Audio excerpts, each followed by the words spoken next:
Halo future people, selamat datang di kelas masa depan. Senang sekali saya Todi Adiatma Wijaya menemani Anda dalam kelas dasar-dasar komputasi awan untuk administrator. Apakah Anda sudah siap? Siapkan diri Anda.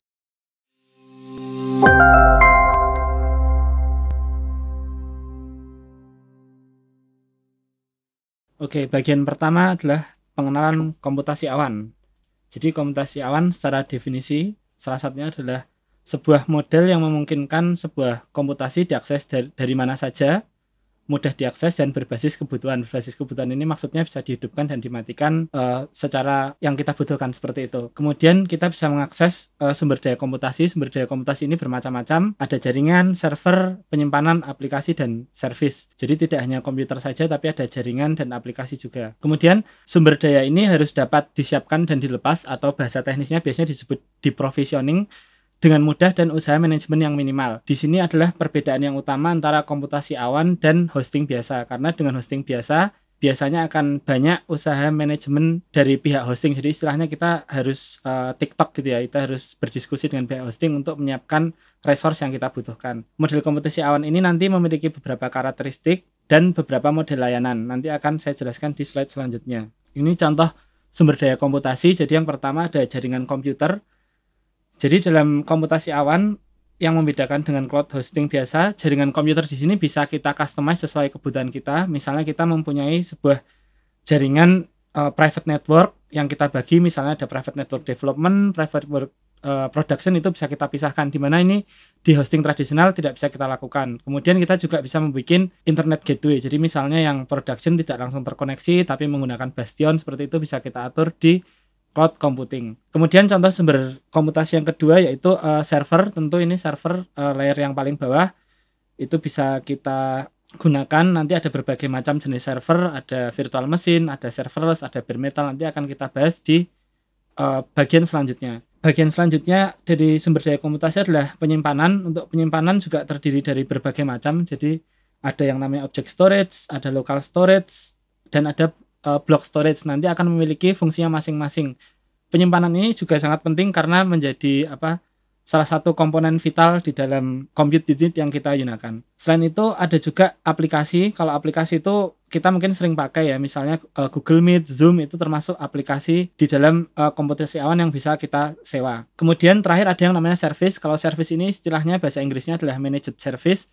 Itu biasanya bisa berupa misalnya managed SQL atau managed load balancer, seperti itu. Jadi untuk cloud computing ada berbagai jenis sumber daya yang bisa digunakan. Oke, ini 5 karakteristik dasar. Yang pertama adalah berdasarkan kebutuhan dan layanan mandiri. Di sini sebetulnya pada intinya adalah konsumen dapat membuat dan mematikan layanan komputasi secara mandiri. Ini bagian yang sangat penting karena kalau di hosting tradisional, kita biasanya untuk membuat suatu VM misalnya itu kita pesan dulu dari dashboard. Setelah pesan kita bayar, transfer.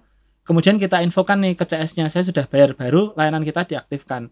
Di komputasi awan semuanya bersifat otomatis. Jadi ketika kita melakukan pembuatan VM, kita membayar menggunakan misalnya credit card atau metode lain, maka VM-nya akan langsung otomatis. Jadi kita bisa melakukan layanan secara mandiri. Kemudian karakteristik lain yang penting adalah akses jaringan.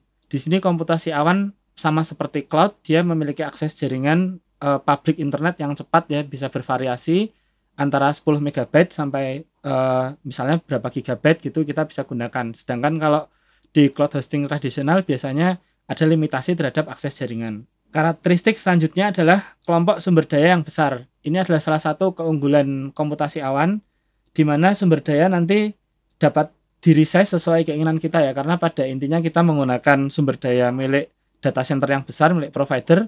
Kita bisa menggunakan dari kebutuhan kita, misalnya 1 core, atau misalnya ada kepentingan seperti riset gitu, kita butuh 128 core tapi hanya 1 minggu, itu bisa dilakukan. Sementara jika di hosting tradisional, hal ini tentu tidak bisa dilakukan karena sumber dayanya terbatas. Kemudian karakteristik selanjutnya adalah kemampuan elastis. Ini maksudnya adalah kemampuan auto scaling. Untuk cloud computing sebenarnya yang paling menarik adalah kemampuan elastisitasnya ya. Jadi ketika pandemi kemarin misalnya Zoom itu penggunanya melonjak 10 atau 100 kali lipat. Dengan bantuan cloud computing mereka dapat melakukan scale up atau scale out dengan mudah karena mereka berbasis platform cloud. Tetapi harap diperhatikan untuk melakukan scale out ini perlu ada penyesuaian di tingkat aplikasi dan infrastruktur. Jadi tidak bisa serta-merta dilakukan scale out, tetap harus ada penyesuaian. Hanya untuk elastisitas ini di cloud computing akan jauh lebih mudah. Faktor selanjutnya adalah pengukuran layanan atau bahasanya adalah monitoring.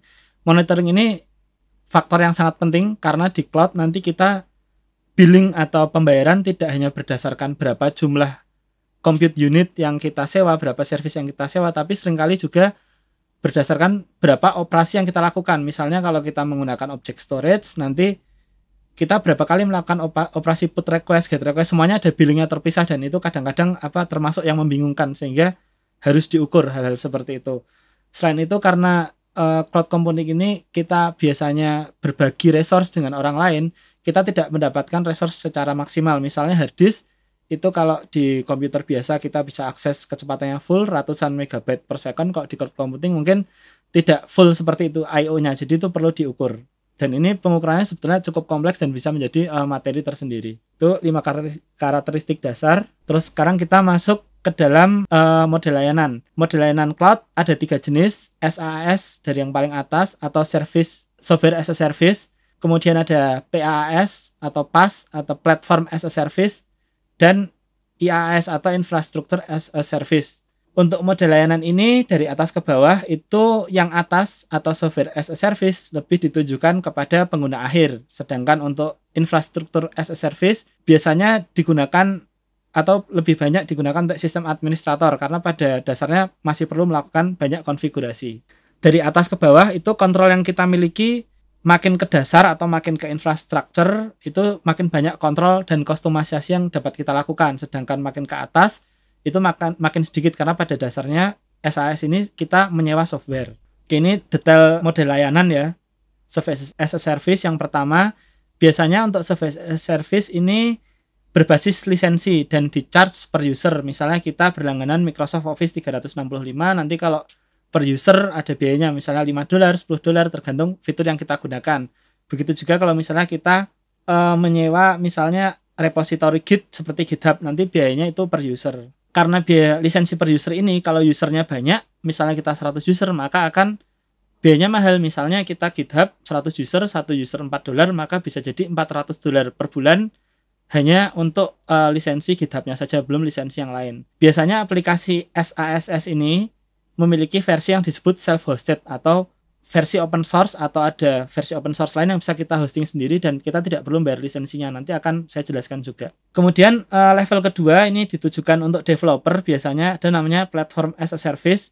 Ini penyedia komputasi awan menyediakan platform itu misalnya database atau load balancer, itu bisa kita gunakan langsung tanpa melakukan instalasi dan konfigurasi.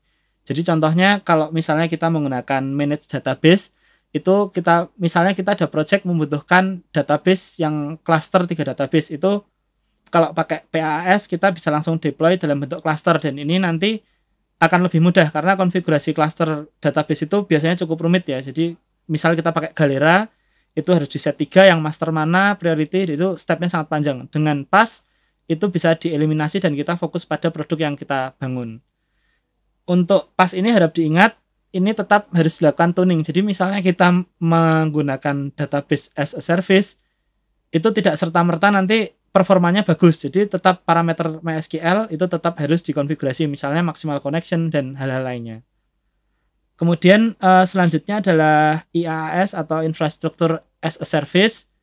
Ini adalah yang paling dasar ya, yang biasa digunakan sistem administrator. Ini seperti blok Lego, jadi kita mengorkestrasi atau membuat arsitektur sendiri dari jaringan, compute unit, internet gateway kita atur sendiri. Ini memerlukan sysadmin untuk melakukan konfigurasi. Oke, selanjutnya contoh yang lebih detail nih SaaS ada banyak ya, ada Microsoft 365, Google Suite, GitHub, GitLab. Ini intinya sangat umum dijumpai dan seperti saya jelaskan tadi, biasanya biaya lisensinya nanti per user sehingga akan eksponensial terhadap user yang kita miliki.